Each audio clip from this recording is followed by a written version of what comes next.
essa mensagem de hoje, eu peço para você abrir a sua Bíblia lá no livro do profeta Isaías, capítulo de número 57. Livro do profeta Isaías, capítulo de número 57. Nós vamos ler o verso de número 15. Eu peço que a igreja me acompanhe nessa leitura. Isaías 57, 15. Diz assim a palavra de Deus: Porque assim diz o alto, o sublime, que habita a eternidade, o qual tem o nome de santo.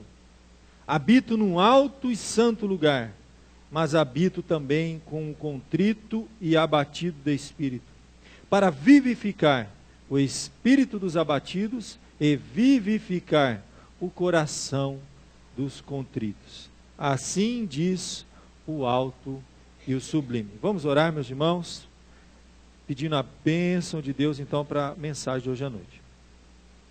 Ó Deus, nós te louvamos porque nós estamos num país livre. A nossa igreja pode abrir a hora que ela quiser, Senhor. Nós podemos pregar, nós podemos colocar na internet, nós podemos anunciar, nós podemos abrir a Bíblia em público, dentro de casa, onde a gente quiser, ó Pai. E nós não temos, às vezes, nem noção, Senhor, do que significa isso, do valor que isso tem, ó Pai, e como demorou para chegar nisso, Senhor. E muitos não podem, Senhor. Nós rogamos, ó Pai, nesse momento, que a Tua palavra, Senhor, que está aberta, que será pregada, que está sendo transmitida online, Senhor, para muitas pessoas, que será falada, ó Deus, ao coração do Teu povo que está aqui presente. Que, ó Pai, esta palavra que é viva, que é eficaz, que é poderosa, Senhor, que ela possa falar ao nosso coração mais uma vez essa noite, nos trazendo vida espiritual, nos mostrando, Senhor, a Tua vontade revelada, ó Pai querido, atingindo realmente aquilo que é Teu propósito, Senhor. Tu sabes a necessidade de cada um, Senhor, de consolo, de conforto, de exortação, de despertamento espiritual. O Senhor conhece o Teu povo, ó Pai, o Senhor conhece o coração de cada um aqui esta noite. Fale a nós, ó Pai, e nos abençoe, perdoa os nossos pecados, e nos prepare, Senhor, para a meditação dessa noite, é o que eu te peço, e rogo também pelo pregador, que eu me coloco nas Tuas mãos como um vaso de barro, Senhor, que toda honra e toda glória seja dada a Ti, em nome de Jesus, amém. Meus irmãos, a transcendência e a imanência de Deus. Esse texto de Isaías e o livro todo de Isaías, eu acho impressionante, que o livro de Isaías, ele fala muito sobre esses dois aspectos do ser de Deus. Tá? Transcendência, o que transcende, o que está acima, né? Algo que está além de tudo que nós vemos, pensamos, conhecemos. Deus é muito mais do que a gente imagina. Tá? Mas há um outro aspecto, a imanência, né? Deus, Ele intervém. Nós cremos num Deus que intervém, um Deus que é presente, que habita conosco, que anda com a gente, que conhece a nossa vida nos pequenos detalhes, nas necessidades mais básicas. Ele sabe o que está acontecendo nesse momento, dentro da sua casa. Ele sabe o que se passa lá dentro do seu quarto, aquela tristeza que você tem no coração, aquele problema que você tem lá, quem sabe, no seu trabalho. Deus é um Deus que transcende todas as coisas criadas, mas é um Deus que intervém, que interage. Né? Vem da palavra em latim manere, né? Que significa justamente isso. E Deus, Ele veio até nós, Ele está presente. Então, quando nós conseguimos, né, com a graça de Deus, ter uma fé que vislumbre esses dois aspectos do ser de Deus, um Deus que transcende todas as coisas, todo-poderoso, Senhor do universo, e ao mesmo tempo um Deus presente, que vem habitar, a ideia é essa, né, que habita no nosso coração, na nossa vida. Gente, isso aí é uma fé inabalável, é uma fé que nos faz caminhar, mesmo em qualquer circunstância que a gente enfrente nessa vida, tá? É uma fé que nos dá forças, que é a fé que nos alimenta, gente.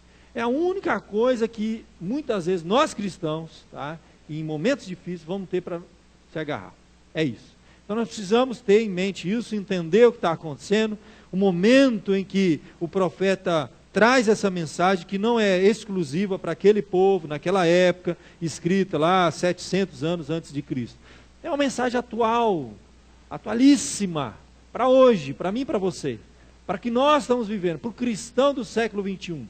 Quer seja o cristão que está lá no Oriente sofrendo perseguição, nessa hora, né? Nessa hora, mais do que um por dia, está perdendo a sua vida. Essa palavra de Deus serve para ele, conforta ele. Ou para um cristão do Ocidente, que tem toda a liberdade do mundo, pode fazer o que quiser, e às vezes, muitas vezes, não aproveita.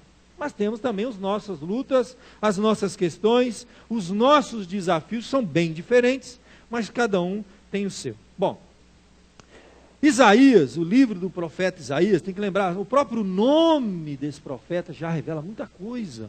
O nome de Isaías, o Senhor é a salvação. É o significado do nome do profeta.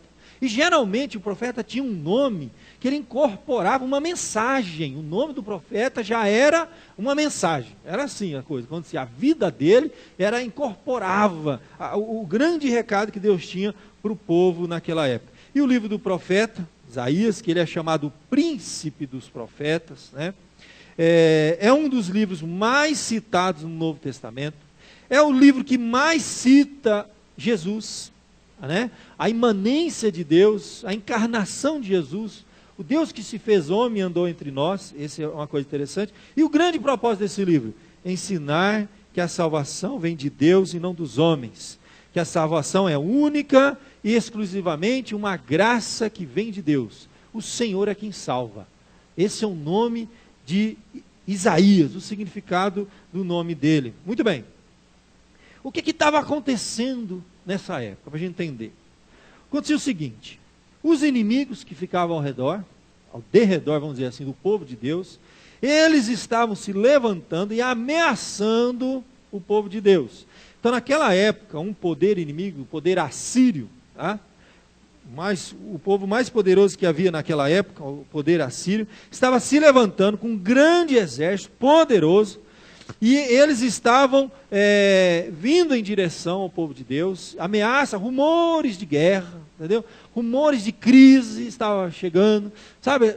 Esse período que a gente vive assim, início de ano, rumores, né, que a coisa vai ser complicada, que vai ter desemprego, que a inflação vai aumentar. Então, naquela época era pior, entendeu? Isso tudo era causado por rumores de guerra, a gente não sabe nem o que é isso. Então ninguém fazia nada, todo mundo tinha medo de fazer negócio, a gente não sabia o que ia acontecer, é uma insegurança, tá? E mais ainda, entendeu? O rei daquele povo havia morrido, né? A Bíblia nos fala que o rei, quem era? Ali no início da Bíblia, Isaías, lá no ano da morte do rei Uzias. Então, aí o líder, que era o grande, admirado, foi um grande líder realmente, foi um estadista extraordinário, fez coisas extraordinárias, e morre. Então a insegurança desse povo foi tremenda. E eles estavam então nessa hora, na hora do aperto, na hora do vamos ver, sabe o que está acontecendo? Eles estavam sendo tentados a fazerem aliança com outros povos, com povos pagãos, e não com o Senhor, e não renovar sua aliança com o Senhor. Então era um período de afastamento espiritual, de esfriamento espiritual, era um período de insegurança, né, política, econômica, com rumores de guerra, e em vez de eles se apegarem mais ainda com Deus, agora vamos se apegar, não, aí eles estavam afrouxando a fé, e procurando uma outra maneira de encontrar salvação, de encontrar ajuda. E aí o profeta Isaías vem com essa mensagem extraordinária, impactante. E aí, como você leu, naquele texto que nós lemos durante o culto, o que ele dizia assim: no ano da morte do rei Uzias, a insegurança, o trono vazio, né? A segurança humana, quando falha os recursos, quando a saúde falha, quando você não tem mais nada para se apegar, o profeta, o que ele viu? No ano da morte do rei Uzias, todo mundo viu o trono vazio. Eu vi, ele fala, o Senhor assentado num alto e sublime trono. Está aí. Então, desde o início desse livro, a grande mensagem do profeta é o seguinte: pode parecer que a situação é caótica, pode até ser que nós perdemos o controle da situação, pode ser que nós não estejamos vendo solução humana.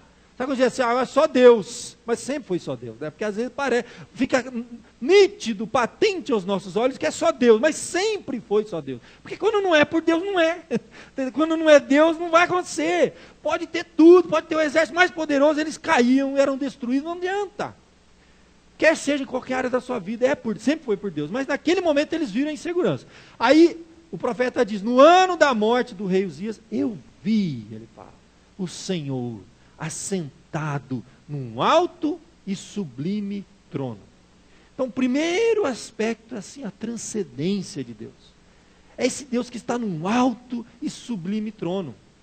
Ele governa, é Senhor do universo. Isso é importante para a nossa fé. Porque muitas vezes nós temos uma visão de Deus assim, um Deus tão pequeno. Será que esse Deus pode? Será que esse Deus faz? Será? Sim. O profeta, ele viu o Senhor assentado num trono que estava acima do trono do homem. Acima do governo, acima de tudo e de todos, nós temos um Deus que governa. Isso é importantíssimo a gente entender. E esse texto que eu li para vocês, começa falando do quê? Da transcendência de Deus, que Deus transcende.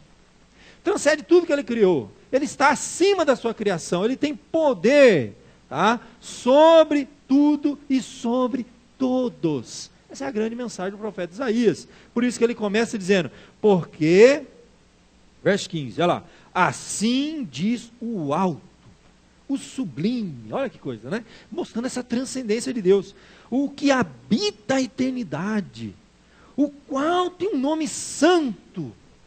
A ideia de um nome santo é um nome que está separado de tudo e de todos. Ele está muito além de tudo, meus irmãos. Ele é Senhor do universo, está sentado, como diz o texto, num alto e sublime trono. Muito diferente daquela doutrina que muitas religiões, muitos movimentos dizem que Deus é conhecido como panteísmo, né? Panteísmo, pan é tudo, né? Tel é Deus, diz que Deus é a criação.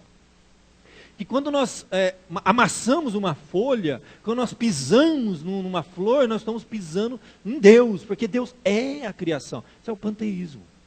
Que não vislumbra esse aspecto, Deus não é a criação. Deus transcende a criação. Não vislumbra esse aspecto, Deus está acima da criação. Deus não está sujeito à criação. A criação é obra de Deus. Quando a gente olha os céus, né, o universo, eles o quê? Eles anunciam, diz lá o Salmo 19. O universo anuncia a glória de Deus. A criação anuncia quem Deus é um reflexo de Deus, é obra dele, mas não é Ele. Ele é muito mais do que isso. Isso é importantíssimo, essa visão que a gente tem que ter. Então o profeta, ele começa, o chamado dele é nesse contexto, Isaías 6. Ele é chamado nesse contexto, um Deus que é sublime, que habita as alturas, né? E é um Deus todo-poderoso, é Senhor dos céus e da terra. De vez em quando parece que Deus precisava lembrar o povo disso. Precisava. Você tem aquela passagem, eu acho interessante, quando Salomão, por exemplo, foi consagrar o templo, né? Você olha lá a oração dele, em 1 Reis 8, 27, precisa abrir não, vou ler para você rapidamente. Ele mesmo, na sua oração, ele precisa lembrar o povo disso aí, falar assim, gente, ele faz o templo, né? É o templo que Deus habita. Aí ele faz na oração, ele fala assim, Senhor, de fato habitaria Deus na terra? Aí ele diz assim, eis que os céus e até os céus dos céus não te podem conter, quanto menos esta casa que eu edifiquei. É a ideia que Deus está muito acima. Isaías 55, mais uma vez, um outro texto, lá no final lá do livro, ele diz sobre os pensamentos de Deus. 55, 8, porque os meus pensamentos não são os vossos pensamentos, os meus caminhos não são os vossos caminhos. Aí o verso 9, ele vai dizer, porque assim como os céus são mais altos do que a terra, assim são os meus caminhos mais altos que os seus caminhos. E os meus pensamentos mais altos do que os vossos pensamentos. É importantíssimo a gente saber, no nosso relacionamento espiritual, comunhão, que a gente tem com Deus, que Deus não é como um de nós. Ele é muito acima. E às vezes os planos, os caminhos, os propósitos de Deus não são os nossos. Então, na nossa jornada, só vai sofrer muito, sabe quem? Quem é inflexível. Quem não está contemplando essa majestade, essa sublimidade, essa transcendência de Deus, e descansa, deixa Deus conduzir um pouco, relaxa, não leva o mundo nas costas, porque Deus está no controle. É a visão de um Deus que governa, que muitas vezes pode ser que os caminhos dele não são os meus. Quanta coisa, gente, nós planejamos de um jeito, e Deus mostrou que não era. Se nós formos flexíveis, maravilha, nós vamos aceitar, Deus sabe o que faz. A gente não diz popularmente, não está na Bíblia, Deus escreve reto por linhas tortas, né? Assim que fala. Então, Deus está conduzindo a história, mas não está na Bíblia, né? Citado pelo texto que não existe, isso aí. Deus está no controle, Ele é Senhor da história, da minha vida. Há um aspecto que eu tenho que ter em mente isso e descansar. Deus mesmo disse, gente, seguinte, o meu caminho não é o teu caminho. O meu pensamento não é o teu pensamento. E isso significa o que é o caminho? A vida de uma pessoa. Deus tem um plano, um propósito na sua vida. Nós temos que estar em sintonia com Ele. A agenda dEle.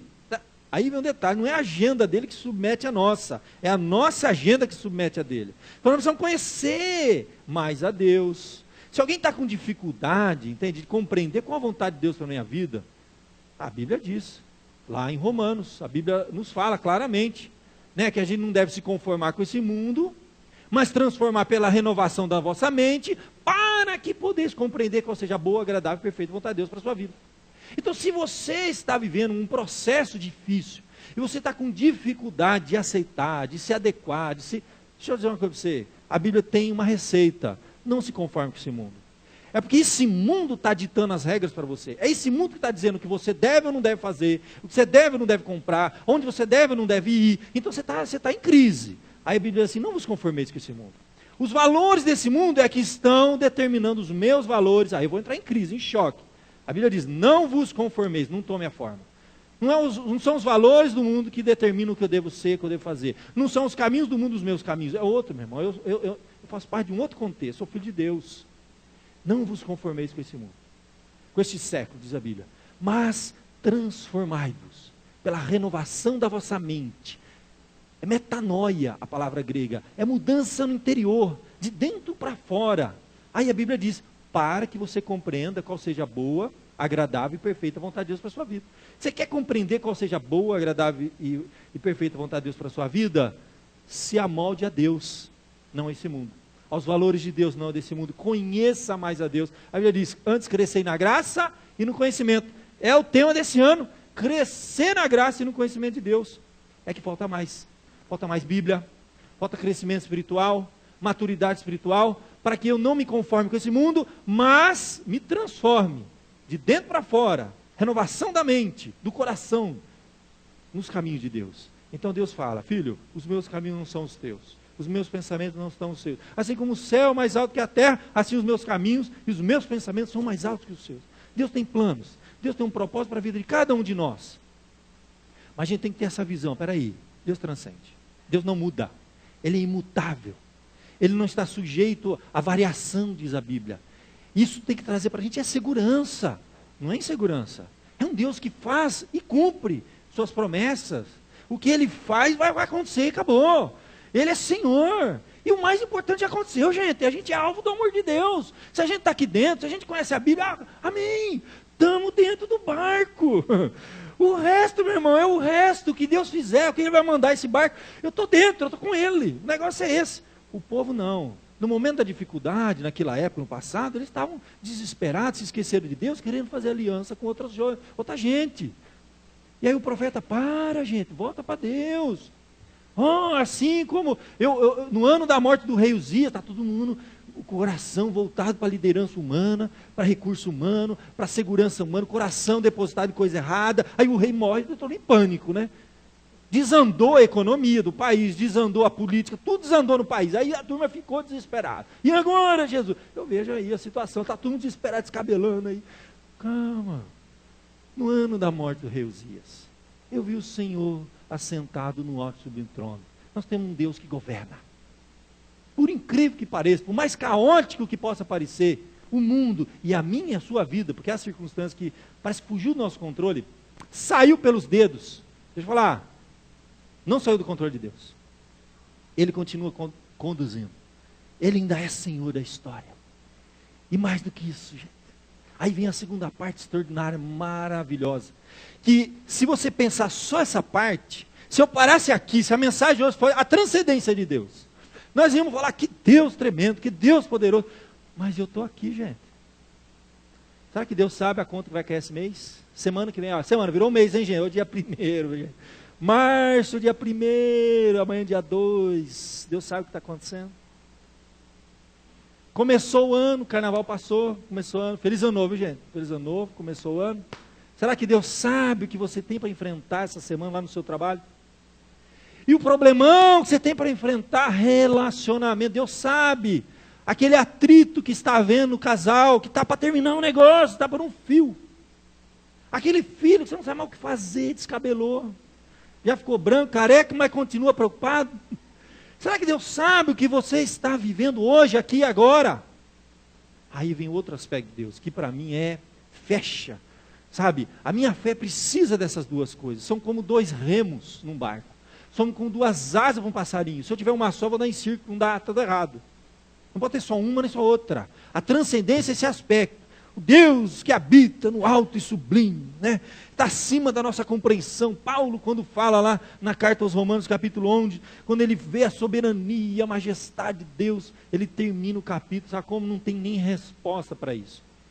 É quando ele extravasa, veja bem, ao contemplar a glória, a majestade desse Deus alto e sublime, transcendente, a Bíblia registra então um cântico de louvor, e ele diz assim: ó, profundidade da riqueza, da sabedoria, do conhecimento de Deus, quão insondáveis são os juízos de Deus, né? Quão inescrutáveis os seus caminhos, quem conheceu a mente do Senhor, quem foi o seu conselheiro? Porque aí ele fala, porque dele, por meio dele, para ele são todas as coisas, a ele pois a glória eternamente.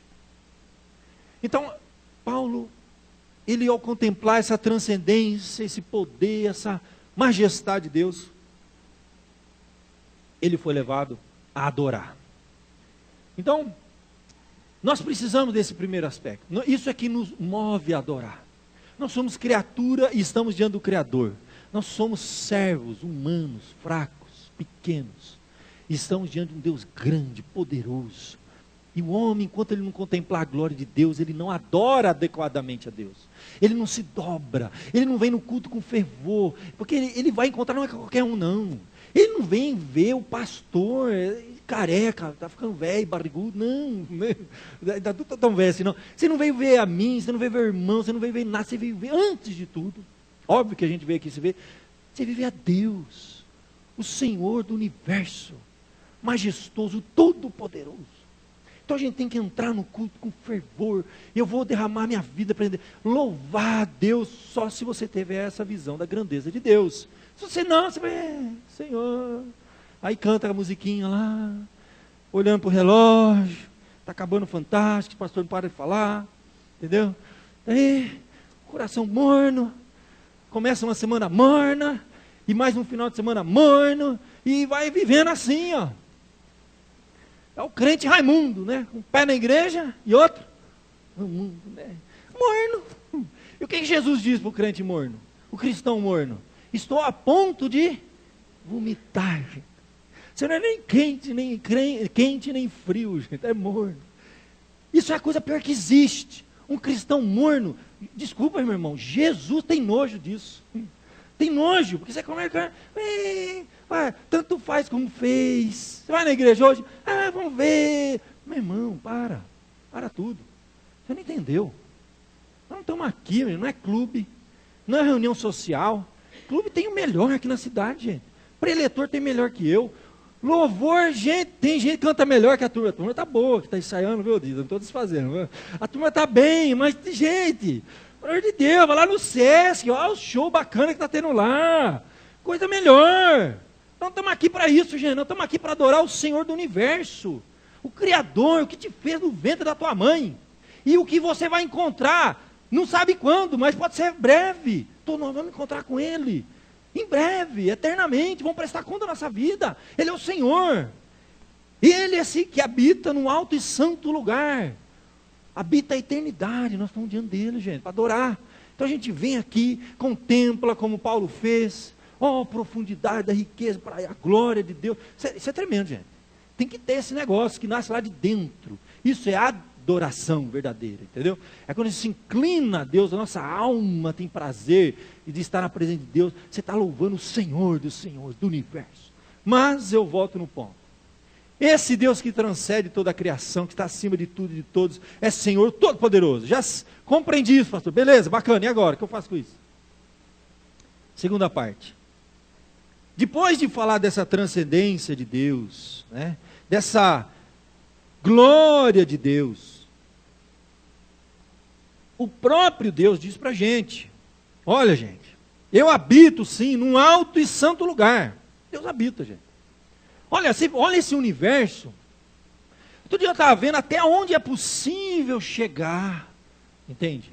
Até onde é possível chegar o telescópio mais poderoso, Hubble, que colocou, que apontou. Eles estão falando de milhares e milhares de anos-luz. Você já imaginou o cara viajar na velocidade da luz durante milhares e milhares de anos, e ele não chegou no fim desse universo, não sabe. Agora aconteceu a semana que encontraram um grande buraco negro, que era não sei quantas bilhões de vezes maior, esse buraco negro, não sei quantos bilhões de vezes maior do que o Sol, e que ele está questionando a teoria da evolução, porque se houve teoria da evolução, aquele buraco negro lá tem alguma coisa errada nele, ele é muito grande. Então, a Bíblia diz que Deus habita num lugar, a gente não sabe que lugar é esse. É um lugar inacessível, isso eu tenho certeza, é um lugar que o homem não pode chegar. É uma dimensão diferente, é espiritual, é tremendo. Mas aí, meu querido, esse Deus que habita num lugar tremendo, a Bíblia diz assim: eu habito sim num lugar alto, longe, distante de você, mas também, aí vem o ponto, eu também habito, olha lá, com o contrito e abatido de espírito, para vivificar o espírito dos abatidos e vivificar o coração dos contritos. A imanência que eu digo, imanência de Deus, justamente vem dessa palavra. Ele diz, eu habito. No latim, imanere significa habitar, simplesmente. Habitação. Gente, aí uma coisa extraordinária que a gente não tem explicação. Esse Deus Todo-Poderoso, Criador do universo, dos céus, da terra, Senhor, que está lá no alto e sublime, Ele vem espiritualmente, imanere, habitar, a imanência de Deus, no coração do contrito. Olha que coisa, Ele não habita no coração do arrogante, do orgulhoso, não habita, a Bíblia está dizendo, né? Então, Ele vai habitar no coração do contrito. E a Bíblia diz, né, que Deus dá graça aos humildes, mas resiste aos... Ele não habita, não. Você quer ouvir a voz de Deus, você quer Deus agir na sua vida, a mesma coisa, meu irmão. Coração humilde na presença de Deus. Humildade. Quanto mais humildemente a gente se coloca na presença de Deus, mais Ele se faz presente na nossa vida. E aí então o texto diz, eu habito sim com o ser humano, mas com qual ser humano que eu habito? Com o abatido e contrito de coração. E com o propósito de vivificar o nosso coração. É por isso então, que Jeremias ele diz lá em 29:13, buscar-me-eis e me achareis, como buscar de todo o vosso coração. Lá em 2 Crônicas, ele diz ainda uma coisa linda, que ele fala assim, ó, o Senhor está convosco, tá? Enquanto vós estáis com Ele. Se o buscardes, Ele se deixará achar. Porém, se o deixardes, vos deixará. Aqui, meus queridos, nós temos um outro aspecto da nossa fé, que a gente tem que pensar, mas é muito prático agora. O imanere. O que significa isso na minha vida? É lindo e extraordinário. A Bíblia está dizendo claramente que Deus vem habitar. Esse habitar é o seguinte, Ele está presente na nossa vida. Ele conhece os mínimos detalhes da nossa vida. Não há nada, 1 milímetro, né, a molécula do nosso ser que Deus não conhece. Não há nenhuma experiência da sua vida que Deus não saiba. Depois de contemplar a majestade de Deus, Nós podemos sentir assim um Deus distante, um Deus frio. Alguns dizem que ele deu corda e soltou o mundão afora. E o mundão está aí, ó, deu corda e soltou. Mas a Bíblia não mostra isso, a Bíblia não fala isso. Esse Deus que criou, que te criou, ele é presente. E nós acreditamos num Deus que intervém. Ou seja, é um Deus que ouve a nossa oração, é um Deus que intervém na nossa vida e muda as circunstâncias, sim. É um Deus que muda o coração da pessoa. A Bíblia chega a dizer que ele inclina o coração do rei aonde ele quer. Ele cumpre propósitos. Então nós presbiterianos, nós não somos desses assim, ficar o tempo todo falando de cura, de milagre, que Deus vai fazer. Mas nós cremos que Deus intervém, porque não está orando aqui. Nós já vimos e continuamos vendo Deus intervindo constantemente na vida do seu povo, fazendo e acontecendo. Nós cremos num Deus imanente, que vem habitar no coração do contrito, e muda a situação, e conhece a nossa necessidade, e sabe o que nós estamos passando. Olha, para mim, gente, não existe texto assim mais tremendo, mais esclarecedor, do que aquele de Hebreus, que eu já preguei aqui várias vezes, que fala de Jesus, tá? Aí que vem um ponto, porque quando você fala de maneira, de habitação, qual que é a grande habitação de Deus entre os homens? E o verbo se fez carne, e habitou entre nós. A maior prova de que Deus se preocupa com a gente, que está presente, que não é um Deus distante, é o fato de Deus ter se feito homem, descido, andado por esse mundo, viveu as mesmas coisas que nós vivemos, e morreu no meu, no seu lugar. A maior prova da imanência de Deus, ele se fez homem, e veio habitar, e vimos a sua glória como a glória de do Pai. E mais do que isso, a Bíblia vai dizer que depois que ele viveu, morreu, ressuscitou, foi subir, foi levado aos céus, a Bíblia vai dizer então lá em Hebreus, que nós não temos um sumo sacerdote, vai falar do grande sumo sacerdote, que habita os céus, mesmo aspecto da transcendência e da imanência. Mas esse nosso grande sumo sacerdote não está distante, não entende a nossa vida. De modo que o que você vai passar essa semana, esse mês, as lutas que você está vivendo na sua vida, dentro da sua casa, no seu trabalho, Deus não está distante. Porque a Bíblia vai dizer que nesse nosso grande sumo sacerdote, tá? A Bíblia vai dizer assim, que nós não temos um grande sumo sacerdote que não possa se compadecer de nós. Antes, ele foi tentado em todas as coisas, a nossa semelhança. Então isso é extraordinário, porque além disso, Jesus viveu aqui entre nós. Esse Deus que habita a eternidade se fez homem, vivenciou. Compadecer ali é simpatel no grego, significa simpatizar, sentir a mesma coisa, porque ele viveu as mesmas coisas. Ele foi tentado em todas as coisas, mas sem pecado. Por isso a Bíblia fala, portanto, achegai-vos diante dele, porque ele compreende as nossas necessidades. Você pode orar, colocar a sua vida diante de Deus, que ele conhece a sua vida, ele sabe o que você está passando. E a Bíblia diz que ele se compadece das nossas fraquezas, porque ele foi provado também. Ele viveu o mesmo que você está vivendo. Mesmo tipo de aflição, de angústia. Olha a vida de Jesus. Ele foi traído, ele foi caluniado, ele passou privações, ele dormiu relento, ele passou angústias, ele sentiu na pele o que eu e você sentimos todos os dias nessa vida. Experimentou coisas extraordinárias, viu a ação do seu Pai intervindo, experimentou o cuidado de Deus andando aqui na terra. Ele sabe. E é por isso que a Bíblia diz então para nós nos aproximarmos confiadamente ao trono da graça, a fim de recebermos graça e misericórdia em tempo oportuno. Só por quê? Porque o nosso Deus é imanente, intervém, age e opera. E você pode orar, você pode colocar a sua vida diante de Deus, e sabendo que Jesus já viveu as suas experiências. E como, lembrando esse texto, diz assim, ele foi tentado, provado, experimentado em tudo, igual a gente, mas sem o quê? Sem pecado. Isso significa que eu e você, quando passamos uma experiência difícil, nós chutamos o balde, nós cedemos, nós não sabemos aonde aquela situação difícil ia nos levar, porque a gente jogou toalha, a gente não sabe. Mas a Bíblia diz que Jesus viveu todas as coisas, a nossa semelhança, igual a gente está vivendo, mas ele foi até as últimas consequências. A Bíblia diz que ele foi obediente até a morte de cruz. Então Jesus é PhD em todas as experiências humanas. Ah, é isso aí. Jesus não casou, mas viveu numa casa, cresceu numa casa. A Bíblia fala que o seu pai, José, o pai terreno, morreu.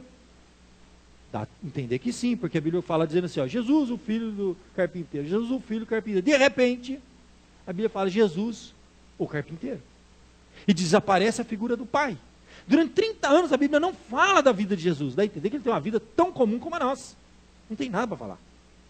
Aí de repente aparece Jesus, o quê? Assumiu o lar. Assumiu os negócios do pai, a carpintaria.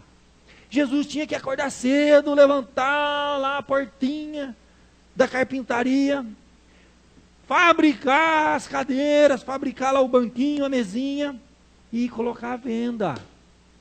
E orar a Deus, Senhor abençoe para vir alguém aqui comprar esse negócio, que eu preciso de dinheiro para colocar comida em casa. Porque ele cuidou da mãe dele até o último dia. Olha, está lá na Bíblia, gente. Olha a vida de Jesus, foi tentado em tudo, ele viveu. Então, meu querido, não tem nada que Jesus tenha vivido. Ah, Jesus viveu crise dentro de casa. Viveu, A Bíblia diz que nem os irmãos dele no início não estavam acreditando muito nele. Rapaz, para com isso aí. Crescemos juntos. Você dormia na parte de cima da beliche com a gente. Os meninos que cresceram no bairro não acreditavam nele. Eu falava, rapaz, jogamos pelada junto, rapaz, que negócio é esse? Agora você vai dizer que é o filho de Deus? Estudamos junto na escolinha, rapaz, né? Jogamos futebol. Jesus, ele foi desacreditado. Mesmo que eu dizer, nenhum profeta, como é que ele diz lá? É bem recebido na sua própria casa. E saiu de lá. E foi pregar em outro lugar, porque ali ninguém quer saber dele. Foi traído por quem? Judas, o amigo íntimo. E por quanto? 30 moedas de prata. O preço de um escravo. Todos os discípulos dele, viraram as costas. Aquele que disse, não, eu vou morrer com o Senhor. Quando disser para ele, você estava com Jesus? Não, não conheço. Foi negado. Você já recebeu traição? Negaram em algum aspecto você? Você já sofreu algum tipo de rejeição? Isso que é o maior problema hoje, é a rejeição. Desde a infância, a criança já recebe a rejeição. Rejeição do pai, rejeição da família, rejeição de tudo. Eu vou passar aqui. Gente, olha, tem uma placa aqui, JFS 5149, diz que tem um problema lá. Corre lá para resolver. JFS 5149. Vê lá. Muito bem, meu querido.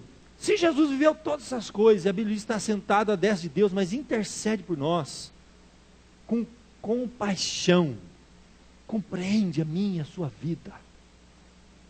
Deus experimentou em Cristo a nossa humanidade. É por isso que a gente se aproxima de Deus, com o coração contrito, com o coração abatido, sim, como diz aqui, fala, Senhor, tem misericórdia de mim. Porque Ele ouve e vem habitar no seu coração nessa hora. Por isso que o texto nos diz, buscai o Senhor enquanto se pode achar, invocai-o enquanto está perto. E ele fala então para o perverso, porque Isaías fala no finalzinho lá, você acabou de ler Isaías, você viu lá no finalzinho, que os perversos, eles não têm paz. São pessoas que ainda não experimentaram esse cuidado de Deus na sua vida. Mas olha o que o texto diz, deixe o perverso o seu caminho. É um convite. Deixe o iníquo os seus pensamentos e converta-se ao Senhor, que se compadecerá dele. Volte-se para o nosso Deus, porque Ele é rico em perdoar. A Bíblia diz, meus irmãos, lá em Isaías, por isso não temas, porque eu sou contigo, não te assuste, porque eu sou teu Deus, eu te fortaleço e te sustento com a minha mão direita, a destra da minha justiça, eu te seguro pela mão direita e te declaro, não temas. Isso é imanência, é Deus andar com a gente, do nosso lado, durante toda essa semana, tomando você pela mão direita dele, e dizendo, não temas, porque eu estou contigo, eu te ajudo e te fortaleço e te sustento. Então, meus queridos, nós estamos diante desse Deus, que é um Deus presente, é um Deus imanente, habitou entre nós através de Cristo, intercede por nós através de Cristo, compreende a nossa vida em todos os aspectos. Então nós podemos fechar os nossos olhos, falar com esse Deus, de uma maneira que Ele compreende perfeitamente. Não há nada que você esteja vivendo na sua vida que o Senhor não entenda, compreenda. Então Ele é transcendente, poderoso bastante para mudar qualquer circunstância, porque Ele é Senhor do universo. E Ele é imanente, compreensível bastante para entender o que você está passando. Feche seus olhos. Vamos derramar o nosso coração diante desse Deus. Falar: Senhor Todo-Poderoso, que habita nas alturas, que é Senhor do universo, mas também habita num coração contrito, um coração humilde que se coloca na presença dele. Enquanto eu oro, eu peço que os irmãos do louvor venham à frente. Nós vamos encerrar colocando a nossa vida na presença desse Deus que é transcendente, mas que também é imanente, que habita no nosso coração e nos dá vida, nos dá paz. Ó Deus, essa noite, Senhor, eu contemplo a tua glória, Senhor. A Bíblia nos diz que os céus manifestam a glória de Deus, toda a criação, Senhor. E que o Senhor está acima, ó Pai querido, de toda a criação, é Senhor do universo. Mas a tua palavra me lembra que o Senhor também é um Deus presente, Senhor. Como diz o salmista: socorro presente na tribulação. Que conhece a contrição do nosso coração, Senhor. Que conhece, ó Deus, as aflições do homem, porque foi homem e andou entre nós e viveu, Senhor, as mesmas experiências que nós estamos vivendo aqui, agora, hoje, em pleno século 21. Ó Pai, a nossa oração é para que o Senhor intervenha, Senhor. Intervenha nesta casa, nesta família que ora nesta hora, Senhor. Intervenha neste casamento, ó Pai, fazendo presente ali, Senhor, mudando coração e circunstâncias, Senhor. Intervenha, Senhor, na saúde dessa pessoa que está precisando de uma graça especial. Intervenha, Senhor, no trabalho, no emprego, Senhor, que falta muitas vezes, ou que está para se perder, ó Pai. O Senhor pode mudar qualquer situação. Nós cremos nesse Deus poderoso que age no nosso meio. E quando não age, Senhor, nós oramos para que naquela hora, Senhor, em que porventura não for a boa e agradável e perfeita vontade de Deus, aquilo que estamos pedindo, que o Senhor conforte, que o Senhor fortaleça, Senhor, para enfrentarmos tudo aquilo que precisamos enfrentar nesta vida, Senhor. Para experimentarmos aquilo que cada um de nós vamos ter que experimentar nesta vida, o que o Senhor tem para cada um de nós. Ó Pai querido, que possamos então experimentar a tua imanência nessa hora, vivificando o coração do abatido, do contrito, nos levantando ânimo, Senhor, novamente, para continuar nossa caminhada, Senhor. Fortalece a nossa fé, renova, Senhor, a nossa esperança, e que essa visão desse Deus maravilhoso, tremendo, todo-poderoso, Senhor, e também presente, que vem habitar no coração humilde, Senhor, possa habitar em nós nessa noite. Intervia, ó Deus, na vida de cada um aqui, Senhor. O Senhor sabe a angústia de cada coração. O Senhor conhece a realidade de cada um. Eu te peço, ó Pai, em nome de Jesus. Amém.